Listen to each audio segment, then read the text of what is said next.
Welcome to another episode of Shaun and Ari Discuss Israel. Ari, how are you?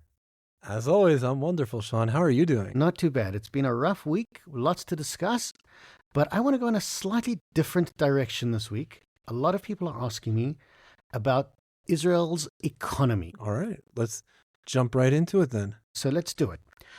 I want to go through Israel's economy in phases, going through a couple of decades, how it's changed from an agrarian, almost quasi-communist economy to the high-tech economy it is today. So let's hear from you. Introduction. How did Israel's economy start going back to 1948? Good point to start, the founding of the state. Let's skip the whole before that. The state was founded by the labor Zionist movement for the most part, a quasi-communist political structure. The economy was based almost exclusively on agriculture and very, very light industry locally. And it was a planned economy. It was a classic communist quasi-socialist economy that was a planned economy that took into account the ideals of the labor Zionist movement at the time, which was collectivism and social welfare. So it was everyone was all together. The government planned the economy down to basically everything. And it went from there. There was light industry. The cities were still small. The population was still small. But that planned economy was necessary in order so that there was enough of everything for everyone at the beginning. I think it's important when you say planned economy and you say they controlled everything, an important aspect that'll even come through later is simple things like how many eggs could be produced by a particular area. That's what you mean by planned economy. How much milk a dairy was allowed to produce. That's the kind of planning we're talking about. Exactly. It was the idea that if we can spread around our production enough, we can guarantee that the population doesn't just all sit in one kibbutz. We can have kibbutzim all over. Each kibbutz can make enough to get by. It's enough to support the local economy for the state, because the whole state's one local economy. It's not like the United States, where we have the East Coast, West Coast, the South, the Midwest, it's all over. We're a very small locale. Being that each area should have enough of what to make so that everyone has something to do and that everyone has an income. At least it's minimal, but everyone has an income. And the country has enough of all the different things it needs. So we're growing enough wheat, we're growing enough cucumbers, we're growing enough dates, we're growing enough whatever we're growing everywhere, enough to feed the people of Israel and provided employment and a mode of income for people throughout the entire country. Also with light industry, you had one shirt factory, you had one shoe factory that made really bad shoes. I've heard some pretty bad stories about it. The idea being it was planned from the top down. You did what you did. You weren't assigned a job like back in communist Russia where you would decide, okay, you're becoming a doctor, you go become a doctor. You still had a little bit of freedom to choose what you worked in, but it's only, you might not necessarily have any work available in that field, and you might have to go work in what happens to be available at the time. There wasn't a lot to choose from. Okay. Now, in the early days, we're talking about the 50s and the early 60s, there are two other aspects that I think we do need to touch on. The first is Israel was heavily reliant on foreign funding, foreign aid, which we spoke about last week. But this is interesting. Was it aid or was it investment? Important when I say foreign investment, foreign aid, we're not talking about like USAID or the UK government. The vast majority of this came from philanthropists, Jews from around the world, from the US, from Canada, from South Africa, taking their own private wealth and investing it in Israel. It's not like the US government or the British government invested in Israel. It was done overwhelmingly by private individuals, both Jewish and not, who saw a value in investing in the state of Israel. Right. So that's what I was going to say, it wasn't really foreign aid in the sense of here's a financial support, take it, never give it back. It was investment in the land itself. So you had Keren HaYesod, and you had JNF, and you had all the different precursors to the government that they would take funds from abroad, they would purchase the land, and then you as the kibbutz would come settle on it and build your kibbutz, but you never had to buy the land. But back in the day, those funds were brought from abroad to purchase the land itself and then allow other people to work it, or purchase the machinery needed to set up a factory and they would bring them in, and it was more of we would call it as capital investments instead of aid. And the other major thing that was in 1952 was the reparations agreement with Germany, which we can have a whole separate episode about that, whether it was a good thing, whether it was a bad thing, whether it was moral or immoral. But the agreement with Germany for reparations brought an enormous amount of capital into Israel. It didn't just bring in money; it brought in the first modern buses, the first modern cars. It brought in a lot more than just money into Israel, but it was a huge boost for the economy at the time. Okay. So that's Israel pretty much until Six-Day War, 1967. Israel is still mostly a socialist economy, very agrarian, but we do have the beginnings of light industry of some sort. We begin, there's a number of small manufacturing plants that open up predominantly in the south. And Israel's kind of chugging along, still very much socialist. And then comes 1977, which is a major change, both politically and the beginning of an economic change. So 1977, we have the first time that the labor Zionist movement is no longer in political power. The Likud comes to power under Menachem Begin, and the Likud party represents more economic freedom, more economic liberalization, not necessarily capitalism as we think of it from the West, but less top-down control, more ability for people to control their own futures, and the idea being that the government doesn't know everything and have all the solutions.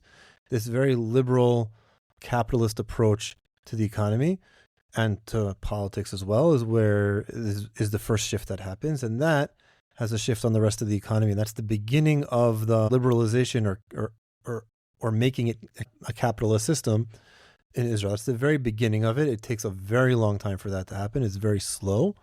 And over the coming about decade from 1977 up until the early 1990s, it has a lot of turmoil. There's a banking crisis. There's hyperinflation. They have to replace the currency, the lira with the new shekel. But it's also the beginning of where we see the products of the initial investment in the country starting to bear fruit. Because again, that initial controlled economy or planned economy served an extremely important purpose at the beginning, but it reached its maximum potential by the late 70s. Like there was no more growth that was possible. And at that point, now you had a technology sector that was starting to blossom. You had more complicated manufacturing that was starting to open up. You had the beginnings of the defense industry in Israel. Like what we know today, we think of Rafael and Elbit. They were all beginning in the 80s. I mean, they existed before that, but they were really starting. They were all government-run industries, which eventually became privatized. They were privatized, exactly. So that was the beginning of that process. Is part of the economic stabilization plan of 1985 that starts privatizing different sections of the government planned economy, start privatizing it, and starts creating the beginnings of a capitalist system in Israel. That process takes us into the early 90s. In the early 90s, two things happen that really start shaping the Israeli economy. One, we have a huge influx of Soviet Jewry, immigrants from the former Soviet Union. After the Iron Curtain came down and the Jews were able to get out properly, hundreds of thousands of immigrants come now, and you're getting population of highly educated immigrants, highly motivated and very strong work ethic population coming to Israel now, who just want to do more. There's no amount that we can give them to do that they're going to just attack it and take it on, and they can help the beginnings of those technological industries really expand. And I heard something very interesting that I never considered with regards to the almost overnight population growth that Israel experienced because of Soviet Jewry, is with the country becoming a larger population, we could also become a more competitive market internally. Because since the beginning, Israel didn't have access to its neighbors. Jordan, Lebanon, Egypt weren't exactly in a hurry to trade with us. And that is one of the most important aspects of any growing economy. So we had to be an internally stable economy with a limited population. And then suddenly, when we get this influx of people, the local competition could improve. That means we could make more, buy more, and do more locally. We still don't have significant, and we have a little bit of trade with Jordan, a little bit with Egypt. We don't really trade with Syria or Lebanon, anything except for bombs and missiles, maybe some bullets as well. But again, that trade is very minimal. Almost all of our market is an export market. We're very, we export a lot and we also import a lot. But again, with the influx of population, like you were saying, we have local competition now. There's actually enough people here to create a market that can have more than one or two players in any sector for the local needs. Okay, so that's the Soviet Jewry and the important role that they're going to play from the early 90s all the way till today. You said there were two aspects. What was the second thing? Well, there's one thing that's said to have a huge impact on the Israeli economy that I think actually has had less effect than people like to think. There was the optimism that came with the Oslo Accords that brought foreign investment. I think that hand is overplayed. Again, I'm looking back hindsight at it. Someone's not going to invest just because there was a political agreement signed. People are going to invest in what they believe is a strong entity, a strong company, a strong manufacturer. They're going to invest with them because as long as the economy is stable enough, they're going to get that investment. So did the Oslo Accords play some hand in increasing the level of investment? I'm not going to deny that, but I don't think it played as strong as a hand as people like to think it did or say it does. The other thing that was really important was the beginning of the quote-unquote high-tech industry, Israel becoming a powerhouse for software generation and hardware at the same time. Like we had Intel, I think, came in the mid-90s to Israel and started opening up R&D factories here and chip manufacturing. At the same time, we had the dot-com boom across the world. That was the first big explosion of the Israeli software industry, where it really came onto its scene and it became known as, if I need something developed or I need something coded, you go to Israel. Right. Israel really rode the wave of the early dot-com boom, if you want to call it. Oh, of course. Okay. So that brings us to the second intifada in 2000, which we've spoken about a number of times. And that actually led to a small downturn in Israel's economy, a reduction of tourism. It wasn't a great time, but that changed drastically in 2003, where again we have now a new election and a new finance minister. So this changes everything. So before we get to 2003 in the election, I think that the second intifada proved the point because it destroyed the tourism industry in Israel for about 2 or 3 years. Tourism was at the lowest it's been. It hasn't been the only time it's ever gotten that low was at the very beginning of the current war, where tourism went down to zero. Even during the year plus of Corona, when travel was really difficult and hotels were closing, the tourism industry didn't completely die out. The Intifada and this current war really they decimated the tourism industry. But at the same time, we had an election that brought, who's now our prime minister, then a young Benjamin Netanyahu in as a finance minister.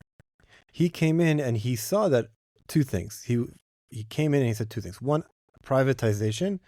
We need to privatize, and get the government out of as many industries as possible, and lower the tax cuts, and raise the tax cuts, lower the tax burden. The Israelis were taxed way more than we are now. Tax burden was very, very high, and it was just, there was very little capital available because people didn't have any extra money at the end of the month. You were in this situation where you're fine, you're getting by, but there's no real investment. You don't have significant savings. When you collect the way banks work, you and I, we put in our small amounts of money in savings, and the banks take all of that and invest it in something at the same time. So there wasn't very much local capital available. So we're not talking about huge investments and multimillionaires. We're talking about the everyday man in the street who at the end of the month has a few hundred or maybe even a few thousand shekel. He puts that in saving, and then that is, again, reinvested by banks. And that's what Israel was missing, that man in the street financing. That's what was missing in the beginning of the 2000s, because that's the money that's available when you want to open up a small business. You're not going to a venture capitalist for $40 million for, round A, round B funding. When I want to open up a hair salon down the block, I go to the bank for a small business loan. That small business loan is coming from the money that all of the people around me have put into savings. That's where that money comes from. So that money, while available, wasn't there wasn't enough of it to go around to help support the smaller industries, the smaller markets, the local businesses that weren't trying to export to the world. So when Benjamin Netanyahu comes in as finance minister, his goal is to modernize the Israeli economy through privatization and by lowering the tax burden. And he does a outstanding job. I can't say that about him as prime minister at the current moment, but when he was finance minister, he did an outstanding job of navigating the political minefield of shifting economy out of its last vestiges of socialist controlled economy into a privatized capitalist market.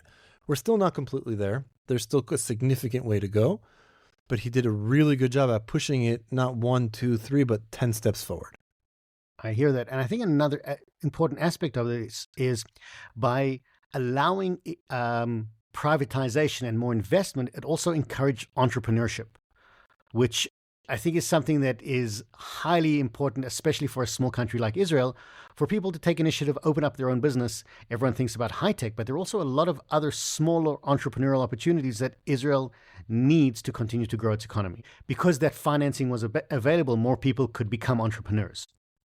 Oh, it's not just that financing became available. He lowered the cost of doing business in the sense that now, even if you have a great idea and you had financing, if you were going to pay an enormous amount of tax on any money you made, it's not worthwhile to invest all this time and energy just to make a little bit more than you'd be making if you'd be working for the big store down the block. The idea being by lowering the tax burden on businesses and by creating a more business-friendly environment, he created those opportunities now became more worthwhile to get into. So even if I had the great idea beforehand and I had the financing available, it wasn't worthwhile to do it.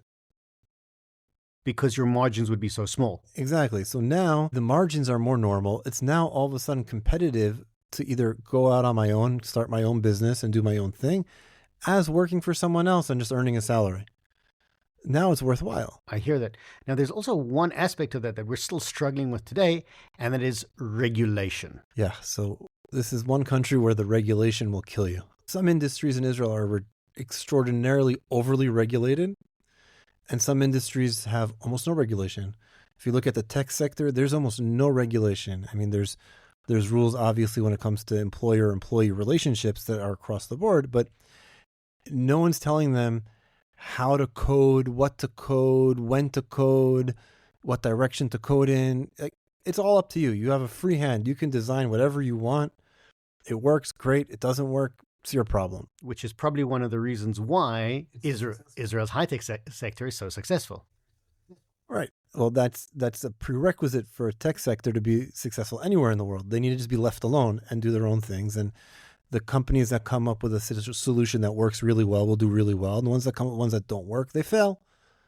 And it's okay for businesses to fail. Also, very important, successful businesses can get acquired by larger companies so that they can all be successful together. And that encourages investment. It really works to everyone's benefit.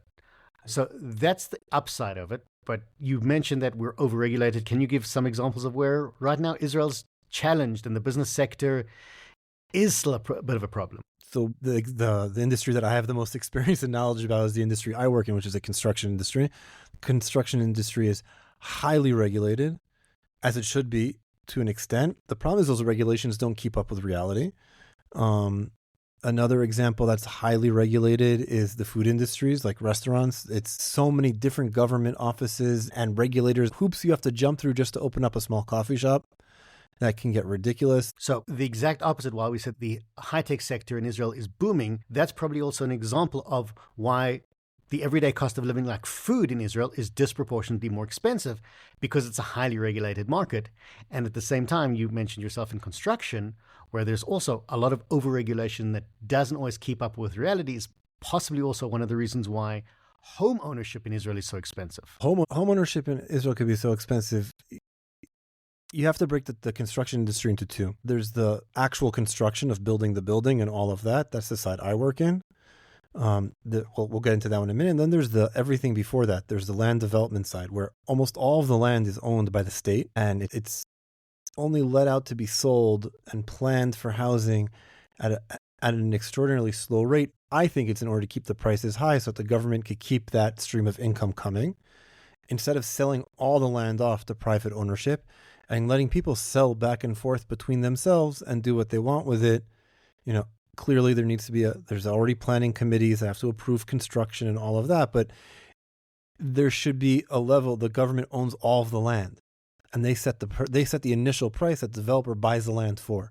Once you set the initial price the developer buys the land for, you've now set the bare minimum of the cost of the construction. And obviously a developer wants to make money when he sells it to the construction company. The construction company now wants to make money. And the developer buys the land and he builds the building and then sells it on to the final homeowner. He wants to make money in that trade. And everybody needs to make their margins, but with the starting price being so high just for the initial land, It keeps the price high. Exactly. That's the beginning part. And then the construction industry itself we're regulated. First of all, building codes in this country don't keep up with modernity. We're good, but it could move a lot faster. Or changing building codes in this country takes forever. There's new construction techniques that haven't made it to Israel because the cost to get into the market here is so high, just on the regulatory side of it, that instead of just copying what's already been approved in Europe and in the United States as safe, as effective, as efficient, it all has to go through another whole set of testing by the Israel standards industry before it gets approved for use here. And all of those things create a very slow process of renewal in the industry. The other part that affects the construction industry is the labor market. We don't have a very strong local labor market. We have three basic forms of labor in the construction industry.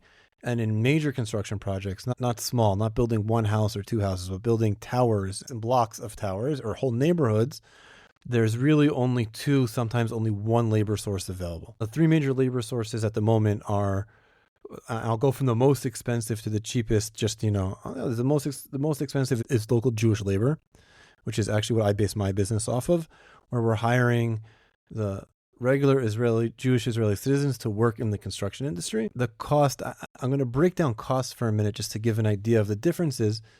It's a very approximation because there's a lot of factors that go in, but the cost is around 560 shekels a day for 1 unit day of work. We'll use the Jewish labor as the baseline. After there's Chinese labor, which is the other half of my business. I have a combination of both depending on what stage my projects are at. Chinese labor costs around, again, 540, 550, so ever so slightly cheaper per day. But the amount of work that they do in a day is about double. So they're considerably cheaper. Because they can get double the amount of work done. They get double the amount of work done. Their work ethic is that much better. They're not distracted by their phones. The only interest they have is while they're here in Israel is to work as many hours as possible and do as much work as possible to get paid as much as possible. I'd say about 50% of their income goes back to China and 50% of their income stays in Israel in paying rent, buying food, a phone plan, any form of entertainment that they have, anything like that. About half their salary stays here in Israel and half their salary leaves and goes to China. So they are cheaper, they get more done, but the economy loses out on half their income. Right. And then we have the cheapest form of labor, which is Palestinian laborers. They cost around 300 shekels a day. They get about half a unit of work done in a day. In other words, if we're using what one Jewish laborer does in a day as our baseline, they can do about half of it, depending on who you're hiring. Some of them will do about the same work, but they're more expensive. But we're talking averages here. They do about half. There's an enormous security threat that we have to deal with, we can't ignore that reality. There are many examples in the past of Arab construction workers literally stabbing their employers in the back.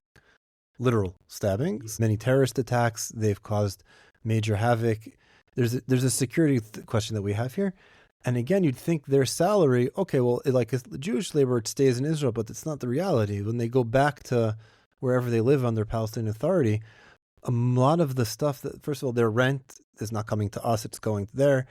And a lot of the food they're buying is imported from Jordan, not from Israel, is imported from Egypt, from Saudi Arabia, from further away, from India, because it's not going through the Israeli regulatory system. So overwhelming majority of their salary is leaving our economy, and we have a security risk with it. Okay.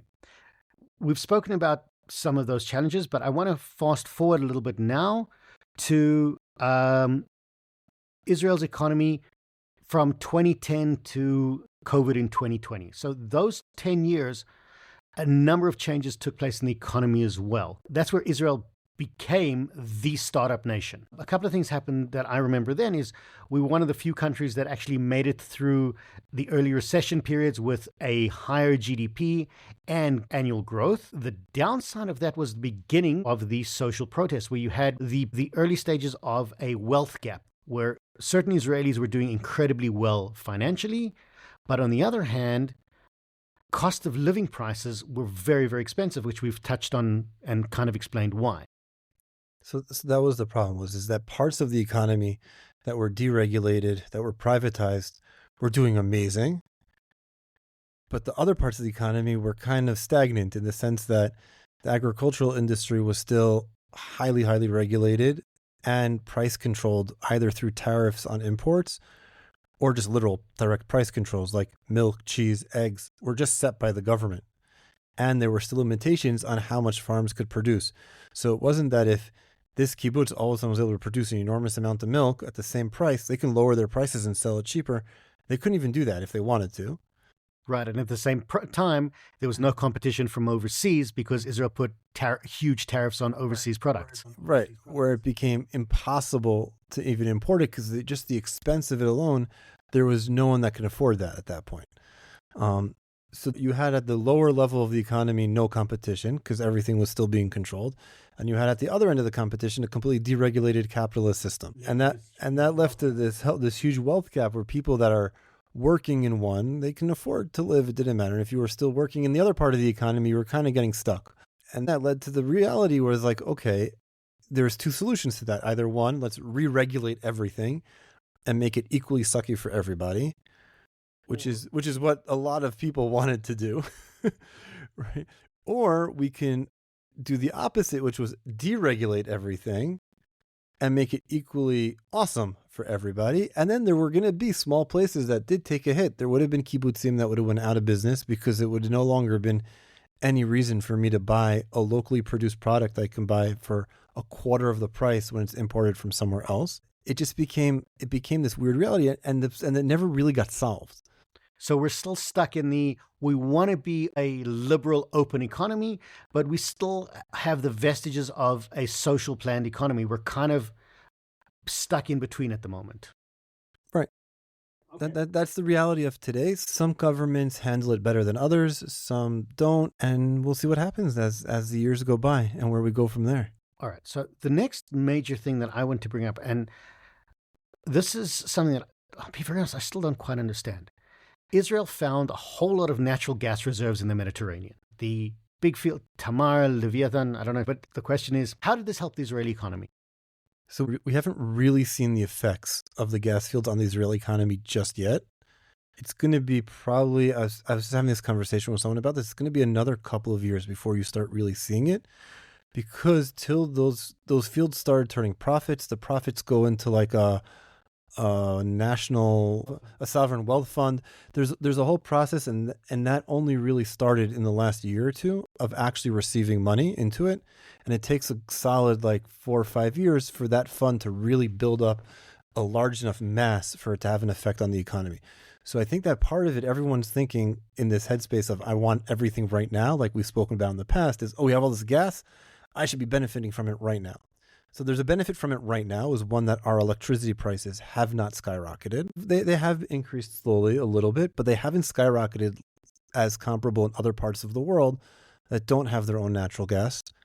Almost all of our electric production has shifted over from coal, and we're using natural gas, which is cleaner. So environmentally, we're already better. It's the environmentalists are happy.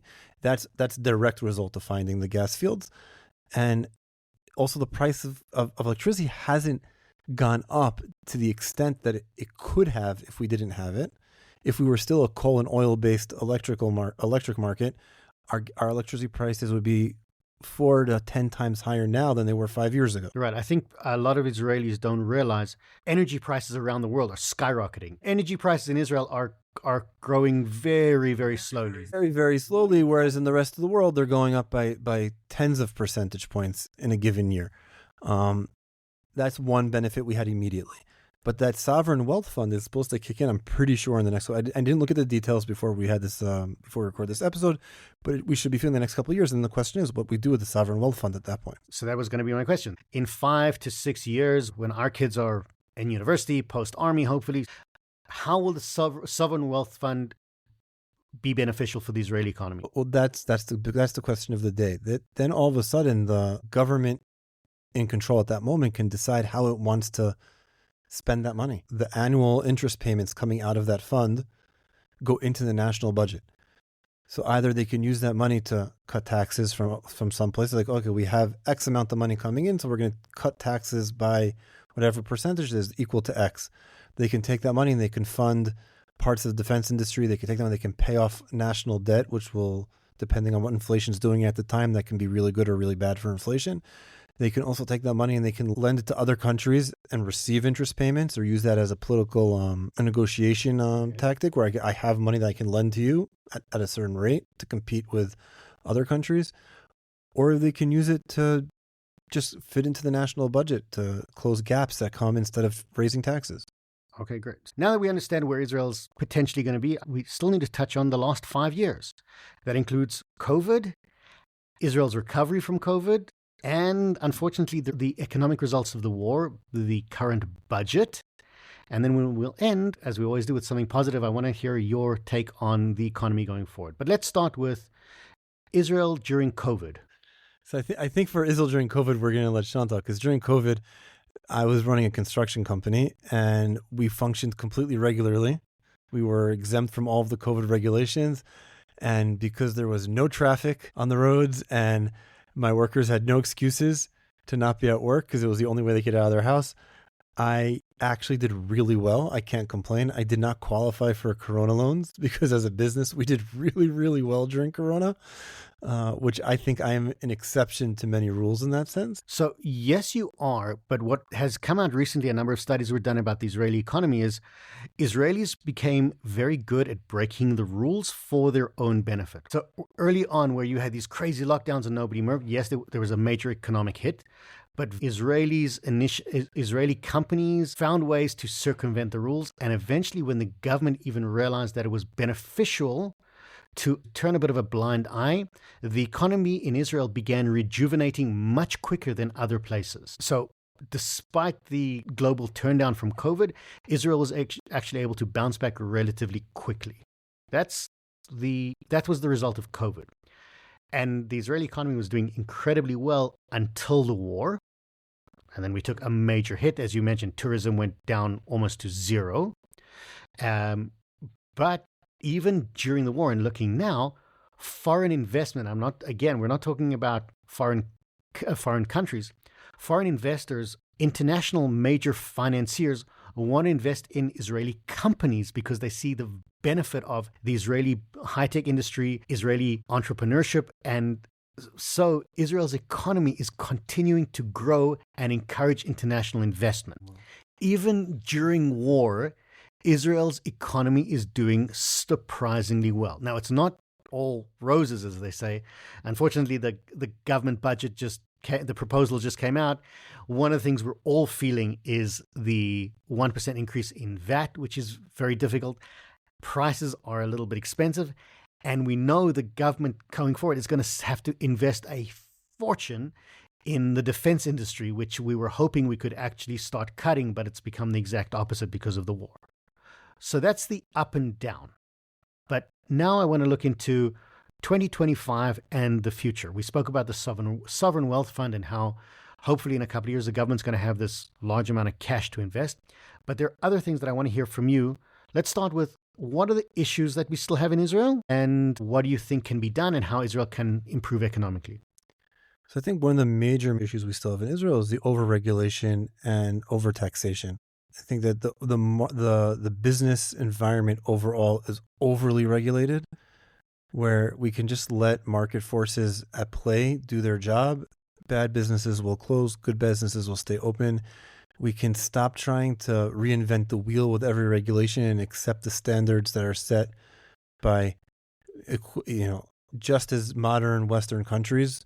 I don't think that our electrical outlets need to be anything special more than in England or the United States or France or Spain or Italy or even Germany. I don't think that our construction codes need to be any different than in any of those countries. Clearly, they need to be set for the realities we live in, whether that's constant war by having a safe room, whether it's by the environment we're here as opposed to the environment there. But there's no reason why we can't keep up with times and allow things to modernize. I think that's the biggest thing. And I think taxation, I think that it's funny. Taxes is a bell curve. When you increase taxes too much, you encourage people to not pay them. Whereas if you lower them enough, it's easy to pay them, and then you pay them and you end up having more income. It's the bell curve of taxation. If taxation is too complicated and too high, then I have too much of a motivation not to pay my taxes, and the national income goes down. Whereas if I lower the complexity of taxation and the level of taxation, it becomes easy and cheap for me to follow the rules, so I do it, and national income goes up. So I think we need to lower taxation enough to get back into that sweet spot where it's low enough that it's easy, but it's not low enough to the point where it's insignificant, because we still do have an enormous amount of national expenses. To finish on a positive note, and where I think we're going, I think that the reality of the war, I've said this many times in different places, but I've quoted Albert Einstein. I've done an our podcast many times where in every great calamity lies great opportunity. And I think this war is one of those opportunities. It's given us the opportunity to take a second look at stuff that we just assumed this is the way it needs to be and should be, and really look at it again with a very critical eye and say, well, maybe we could do it differently. And I think the economy is one of those things. Everyone's looked at parts of the economy and said, oh, we can't privatize the healthcare industry. We can't privatize, parts of the defense industry because, oh no, something bad might happen. Guess what? Something bad happened. Maybe we can try something else. And even if something bad happens, it'll just cost us less money next time. There's a lot of really good plans of privatization within the healthcare industry to keep keep a national health fund, but create more competition within it. Whether it means privatizing the hospitals so that they compete with each other, and allowing more doctors in from abroad, or recognizing more doctor accreditation, or privatizing completely the medical schools so you can have more of them and let the medical schools train as many doctors as they want while maintaining the standard. Why should medical schools be limited to how many people they train? Okay. Right? Like little things like that can really help make the medical market more efficient. More efficient means cheaper, and it means better at the same time. And cheaper, more efficient means more people have more money to invest in other stuff. Exactly. And in the end of the day, I'm optimistic that, again, like this war has shown us, that we have more opportunities on a global scale. We have more opportunities to fix our own economy as well. We have now more expenses. We have different expenses. We can change it. We can decide this year we really don't need to be funding culture at all for a year. Like, yes, plays and music and sports, that's all really nice and important. But maybe our national priorities are a little different at the moment. Maybe we need to stop funding different projects and say, instead of increasing the budget and increasing taxes, let's just spend less money on a national level. Because it's not the government's money, it's our money in the end of the day. Okay, so I like that. I'm going to end off with something that I've discovered just in the last couple of months. And that is the great potential of artificial intelligence. And I think this is one of those places where Israel can really, really expand and lead the way. Many people are worried, artificial intelligence, what does it mean? Are computers going to replace us? And I think it's the exact opposite. Artificial intelligence is going to give the Israeli economy, the Israeli people, an opportunity to become more efficient. It's not going to replace the workforce. We're going to find a way to make the workforce better, make us work harder and earn more over a shorter period of time. And with our ability to adapt, going back to the 40s and 50s, the way Israel emerged in the 70s and the 80s by adapting to new realities and riding the wave of new technology and new ideas. I think the coming AI trend, if Israel can deregulate properly, put people to work in the right areas, become more efficient, I think Israel's economy is going to expand beyond anything we can all imagine. I like that idea too. I'm looking forward to that expansion. and the wealth we'll all share. Absolutely. Looking forward to that too. Thanks very much for joining us on another episode of Shaun and Ari Discuss Israel. If you like this podcast, please share, like, subscribe, and tell your friends. We'll be back next week with another episode.